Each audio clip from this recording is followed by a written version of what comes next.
C'est pas un... Qu'est-ce qui s'est passé hier? Vous avez des députés du Rassemblement national qui ont décidé de voter contre des mesures de protection aux frontières. C'est de ça dont il s'agit. J'ai entendu Mme Le Pen pendant 2 ans expliquer qu'il fallait fermer les frontières dès qu'il y avait un nouveau variant, et ses propres députés ont décidé d'empêcher le gouvernement de mettre en place des mesures de protection aux frontières si un nouveau variant particulièrement dangereux devait circuler dans un pays étranger à la France.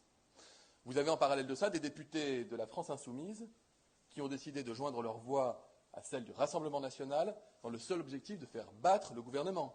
Ce n'est pas un vote sur le fond. D'ailleurs, j'ai vu des tweets de députés de la France insoumise se félicitant d'avoir empêché le rétablissement du pass sanitaire dans les transports en commun. Le texte qu'ils ont rejeté ne disait pas cela. C'est uniquement des mesures de protection aux frontières en cas de menace sérieuse, grave, virale.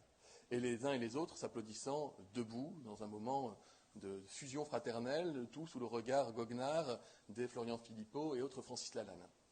Et puis vous avez également une quarantaine de députés, les Républicains, qui ont décidé de joindre leur voix à cet attelage.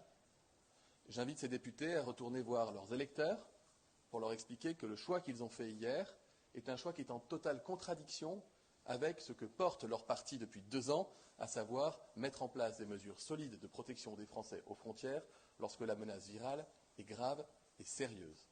Concrètement, nous allons travailler avec le Sénat, ça commence dès cet après-midi. Nous sommes confiants dans la possibilité de convaincre les sénateurs qui sont déjà convaincus de l'intérêt d'une telle mesure pour pouvoir restaurer le texte tel qu'il avait été présenté par le gouvernement hier. Je le dis, ce n'est pas un vote contre le fond d'un texte, c'était très clairement la volonté exprimée d'associer des voix contre le gouvernement. Et c'est dommage parce que la victime, c'est finalement l'intérêt général.